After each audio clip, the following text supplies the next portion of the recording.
Choice, your creative superpower. We have the power to manifest as we dedicate attention to our thoughts, but often miss opportunity to achieve the greatest good. Your superpower is waiting to be unleashed to unlock a fuller, more rewarding world for all. Join us every Thursday at noon Mountain Time for Choice, your creative superpower with Zoe Muro.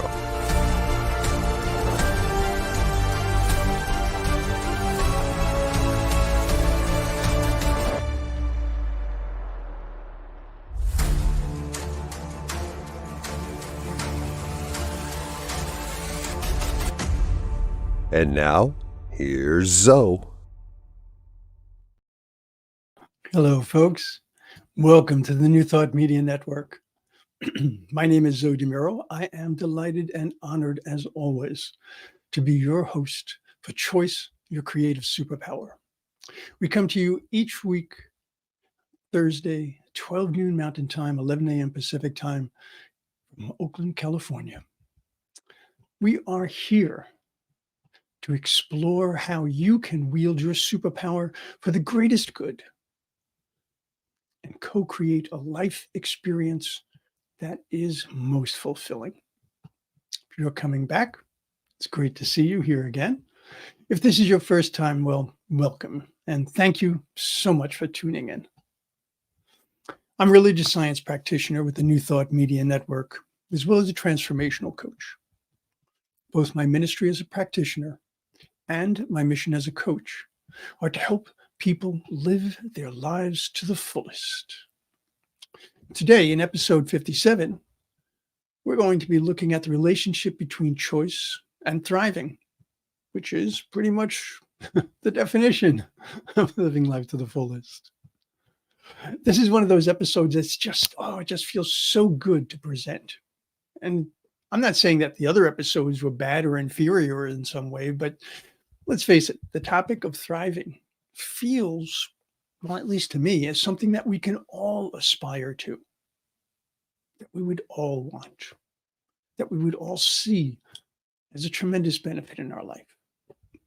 Now, having said that, it's also true that there are times, there are circumstances, there are conditions that can lead us to believe that thriving, it's just a pipe dream.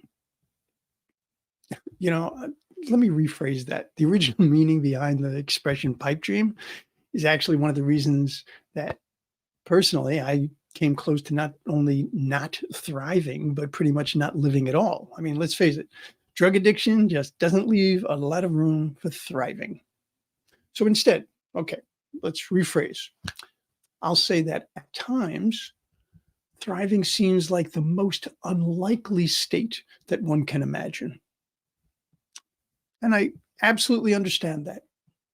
But thriving is absolutely a choice, if only to choose that it's what we would want, regardless of whether we feel it at the moment or not, whether we know how or when we'd actually be able to achieve it, or if we could at all.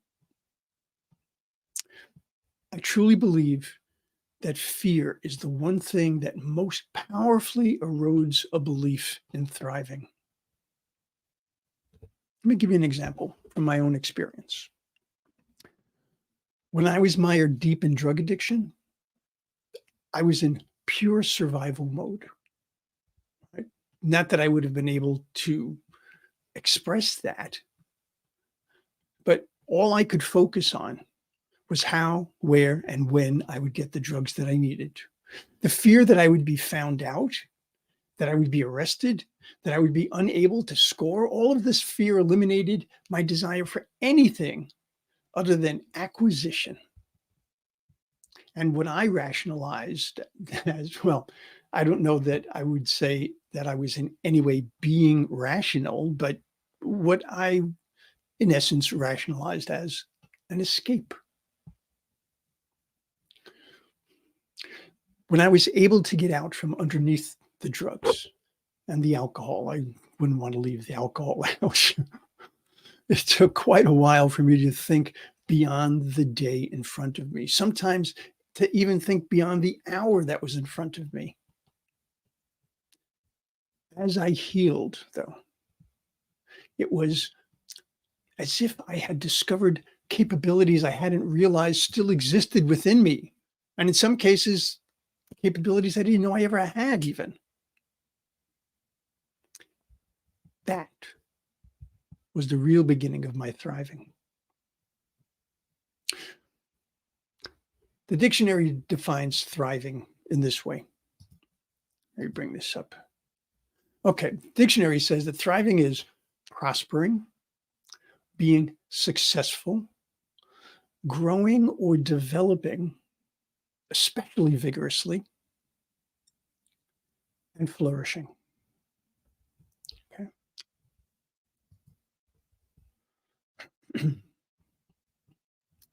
Until I was fortunate enough to be able to clear away the obstructions and the walls that I was blocked by and had surrounded myself with, I was barely living. You know, sometimes the first choice that one has to make regarding thriving is simply to believe that it's possible for themselves. Let me see who's here today. Hello, Shay. Good to see you. And Wayne.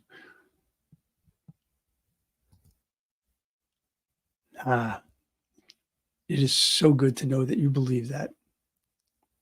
That is so important. All right. Now, let's see. Where was I? Okay. So, it is certainly true that some people really don't feel that they can thrive. But there are others that feel they can thrive, but it just feels so elusive. Now, I deliberately chose the word feel rather than believe or know because thriving is indeed an aspect of our spirituality. Or maybe it would be more accurate to say our spirit. And I say that because I know that some people struggle with the concept of spirituality. Not that any of you do. I mean, I know you. You've been with me a long time now.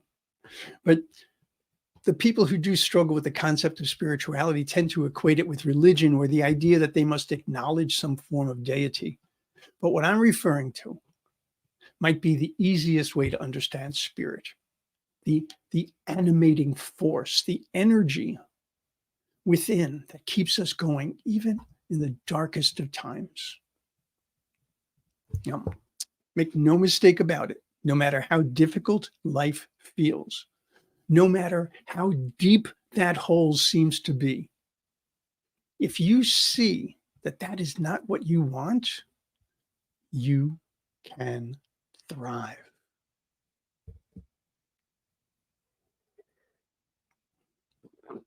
Now, I normally don't recommend working from a negative, but focusing on what you don't want in this case could be the absolute best choice simply because it acknowledges that there are possibilities, that there is something better. And then, of course, once you understand what you don't want, then you have a clearer picture of what you do want. So let's go back to that dictionary definition and remember that it included the idea of growing, of developing. So I say that because thriving is not an end in and of itself.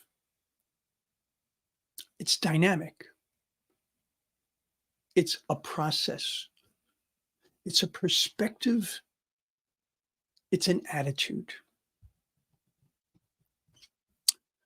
Thriving can bring about significant shifts in the choices that we make in life. For example, people who consider themselves to be thriving are more likely to choose to pursue new interests, to try activities and situations that others might not. Doesn't necessarily mean it's a guarantee of success, but even when faced with adversity, thriving still holds an advantage. People who are thriving tend to be more confident, but they also tend to be more resilient, and they're more likely to choose to learn from what they experienced and then try again, rather than being held back and stymied by their setbacks. Thrivers are more likely to choose to seek out connections and relationships, to value themselves, to appreciate their successes, their abilities, their talents, and also their desire for growth, their ability to learn, to be open to that. I know that we've spoken of beginner's mind a number of times. Thrivers definitely have that as part of their way of looking at life. Thriving can enable people to choose to uphold their core values more rigorously. Now, without being obstinate and unyielding, being able to define and maintain boundaries, very important for thriving. People who thrive are more likely to make choices that help foster their thriving. It builds upon itself. It's, we often talk about a downward spiral, like into despair or into fear or whatever it might be. Well, this is the upward spiral, an upward spiral of what is essentially an abundance consciousness, recognizing that even though we're talking about thriving, there is so much more each and every time that we achieve something as a thriver. We know there is more. Now, one of the things that I believe people often don't realize about thriving is that, and this is one of the reasons why I think some people feel that they can't thrive. It's not a perfect, calm, serene state of being that's all butterflies and unicorns and rainbows. No. Thriving is absolutely different from surviving, and wonderfully so. But thriving is a way of looking at life as much as it is a state of being. So as difficult or surprising as it may seem, as I've said, thriving is a choice. Muhammad Ali was quoted as saying, "Don't count the days, make the days count." I like that. There are absolutely situations or circumstances that we would hardly find enjoyable. And it's not uncommon to just grit your teeth and tell yourself, well, let's just get through this. And there's nothing wrong with that at all. Being able to endure hardship and other challenges is a very real part of life. But when your life itself becomes something to endure, that's not healthy, nor is it sustainable. We can become more likely to become lethargic, not really wanting to do much of anything, and we can experience chronic stress and even depression. While these are primarily emotional and mental effects, they most certainly contribute to physical distress as well. There's a reason we call it dis-ease.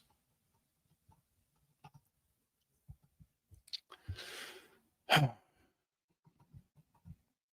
on for 1 second, folks. Having some technical difficulties here.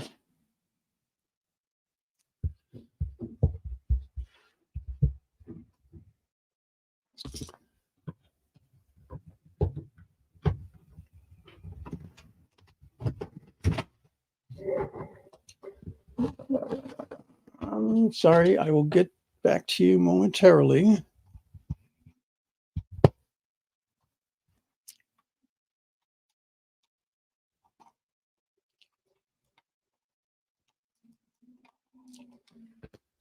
Or maybe not.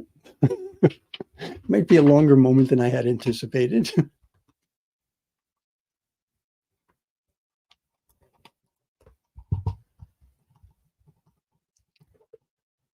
All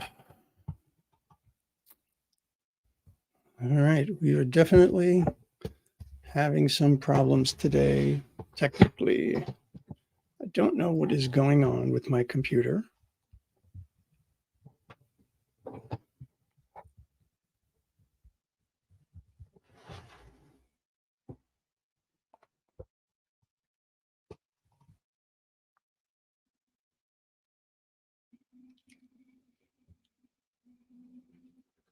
Please bear with me, folks.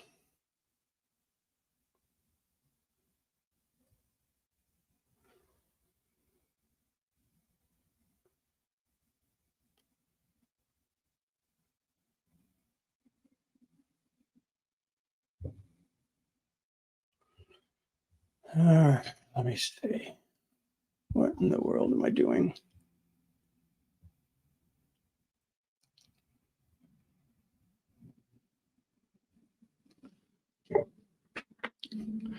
I'll be right back.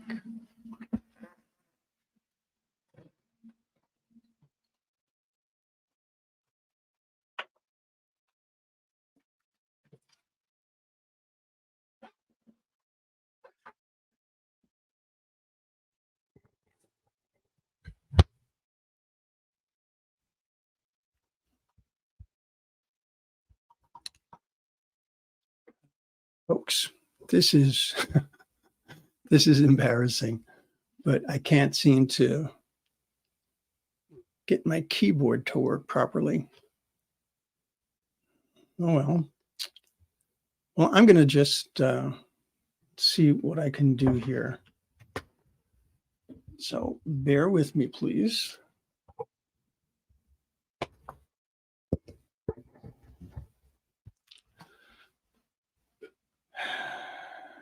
Let me see.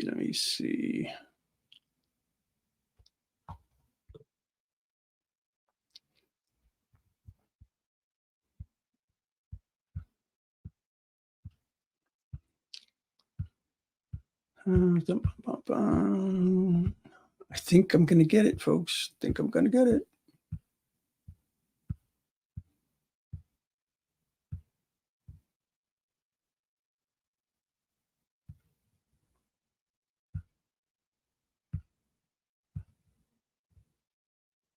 Okay. Sorry about that.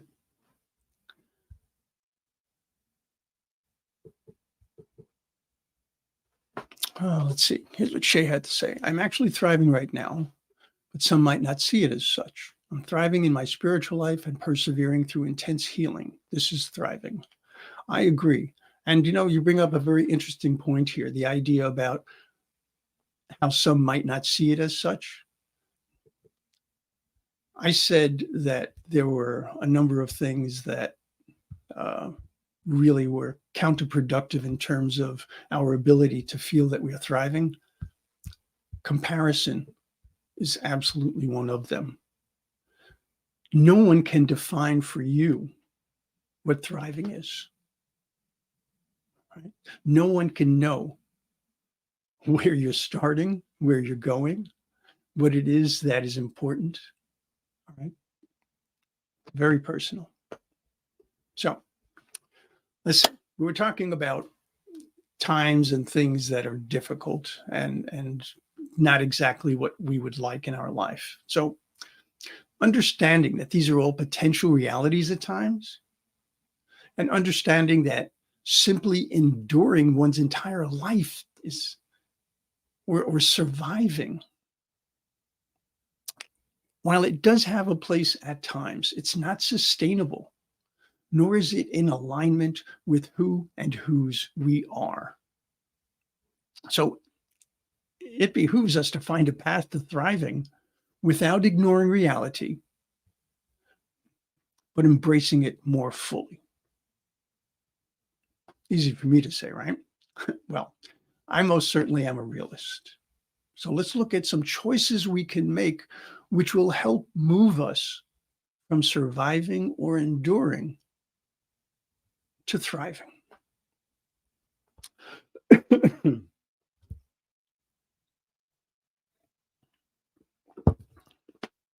Okay, as I endure my technical problems here, I don't know what's going on with my computer.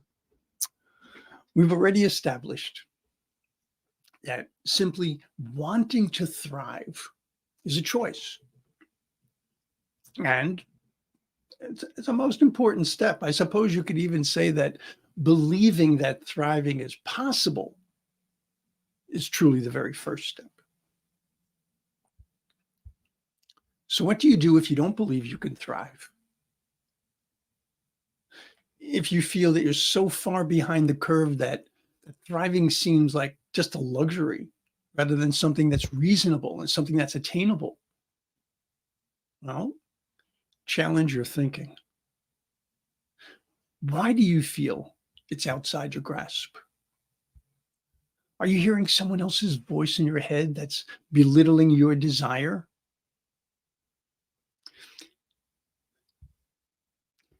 Have you struggled for so long that anything more than simply surviving seems unlikely or even impossible? Do you feel that you are simply unworthy of more in life because of guilt or shame? Folks, if any of those are at play in your psyche right now, choose to challenge those thoughts. I was told I'd never amount to much of anything. I've been addicted. I was told I'd be unlikely to live to be 30. I've been homeless. I've been suicidal. Yet here I am, using my experiences, my learning, and an ever growing understanding of my divine birthright, using all that so that I can counsel and support those in need as I grow. I am free from the prison of addiction. I live in a comfortable home. I have family and friends whom I love and who love me. And I am finding more and more joy in life than I ever thought possible. Not because I was lucky, not because somebody handed me an easy life. I chose to fight at times,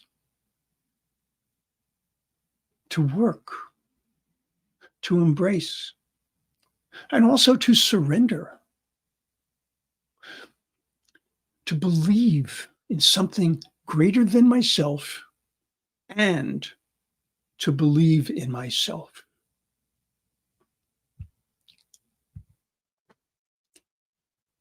Thriving might not be a nonstop cavalcade of sweetness and delight, but it is a light and a grace and a warmth that elevates and invigorates, that brings about resilience and hope and a clarity for openness and possibility. The ability to see where choice points are. Those of you who haven't heard me talk about this, choice points are opportunities to choose. Right? That ability is of paramount importance to being able to thrive. Now, I suppose you could think of it as a chicken and egg question. Do we thrive and therefore we recognize we have more choices, or do we thrive because we recognize that we have choices? I'm in the choice promotes thriving camp personally.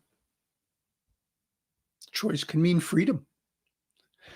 Choice, it's an opening, an opportunity, it's an invitation.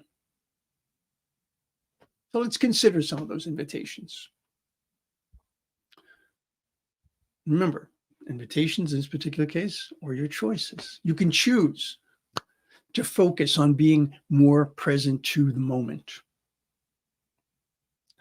This is one of those actions that sometimes it's more about what you don't do than what you do.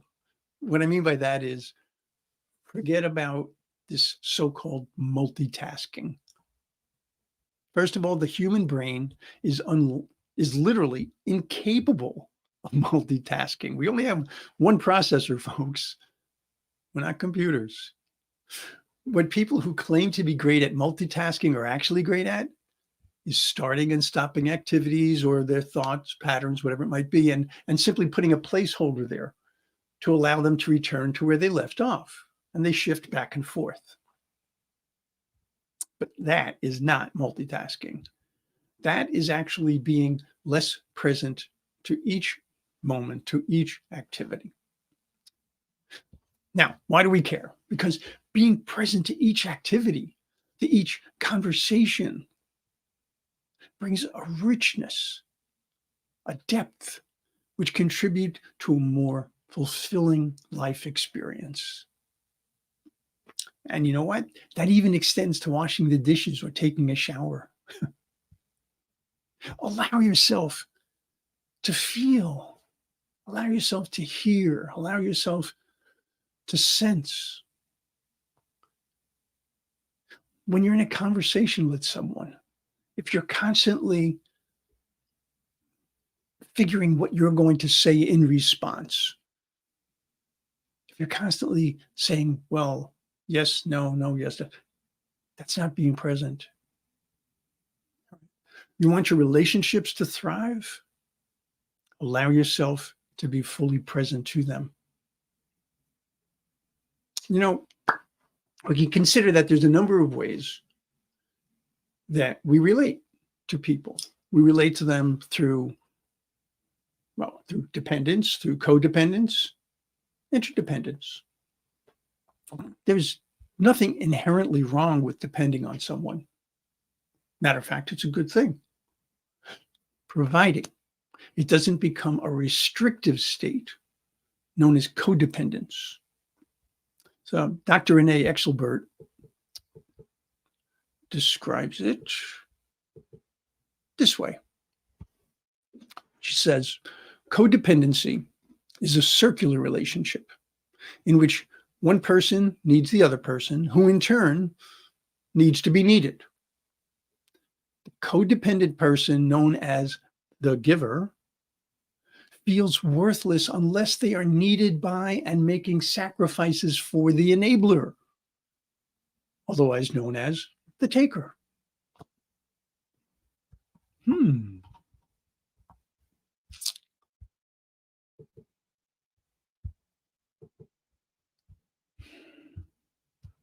You can choose to be interdependent rather than codependent.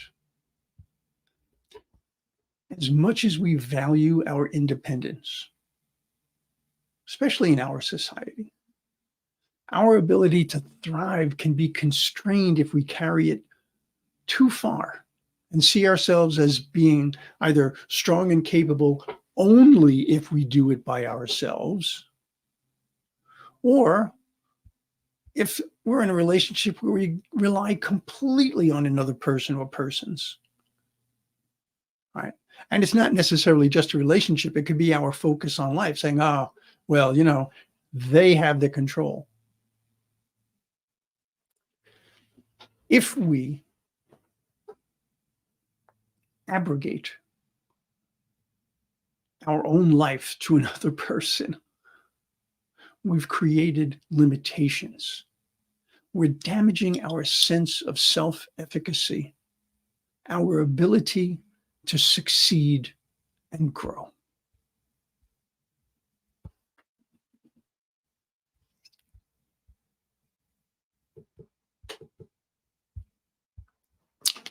Let's see, what a choice.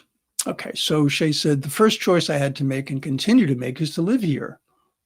Now I bring heaven to earth and earth to heaven to keep myself grounded. Balance. Yes.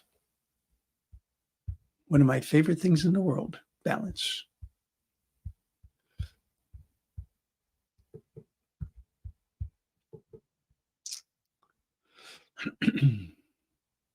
Okay, so how do we succeed and grow? Well, one of the ways that we do that is choosing to establish and maintain healthy boundaries. Doing so promotes our ability to thrive. Remember, we're looking at our self-worth. You can't thrive if you don't believe that you're worthy. And oh my, you are.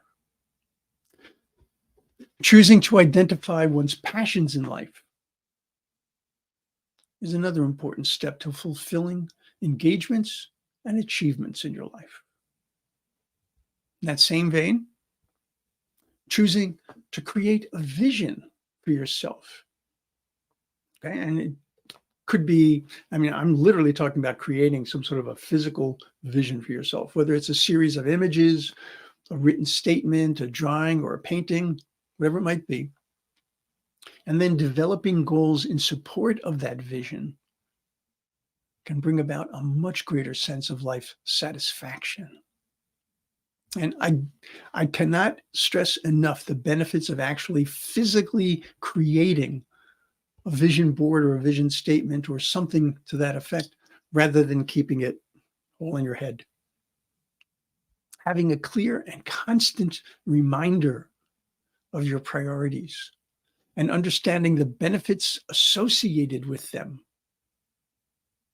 Those are all strong steps towards thriving. And folks, if you have yet to see yourself as a thriver, I would encourage you to consider some of the ideas that were expressed in this episode, and if appropriate, seek assistance and support for your exploration. You can do this. Give yourself the gifts of self-compassion and the gifts of self-realization. You are absolutely, without a doubt, worth it. No question. You are the beloved of the beloved.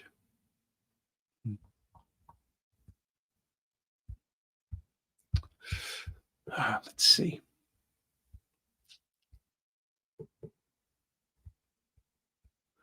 Oh, do a whole show on the meaning of codependency. It's a possibility. I'll have to give some thought to that. Whenever I choose a topic, I'd always have to choose the topic relative to choice, because that's the nature of my show.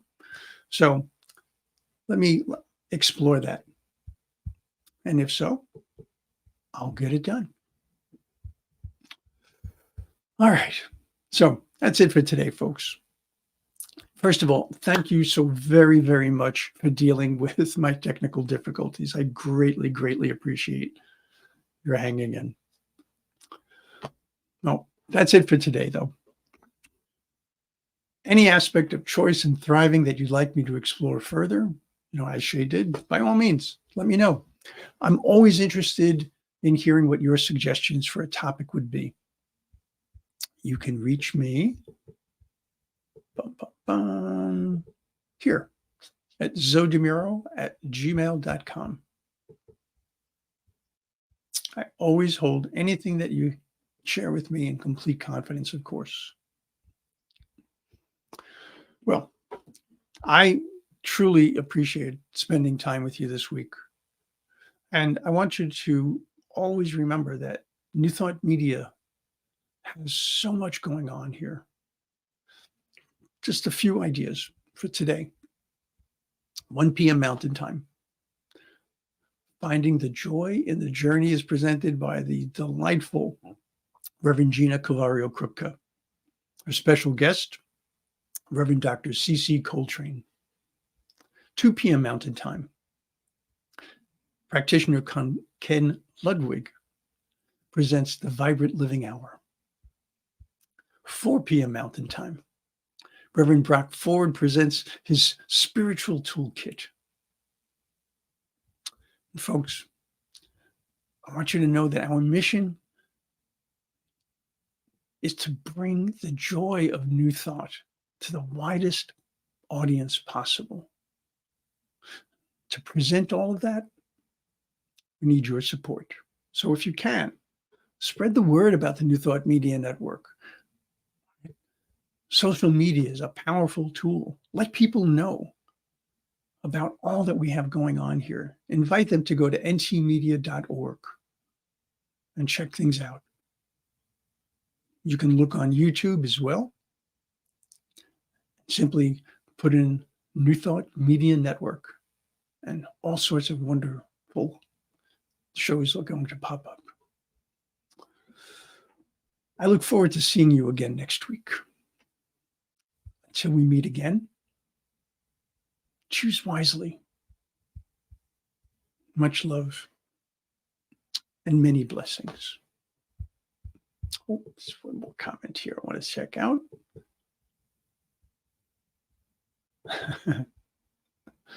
Rainbow Circle hugs. Thank you, Wayne. And that will bring us to a close. Be well, folks. Choose well. Choose wisely. Namaste. Choice. Your creative superpower. We have the power to manifest as we dedicate attention to our thoughts, but often miss opportunity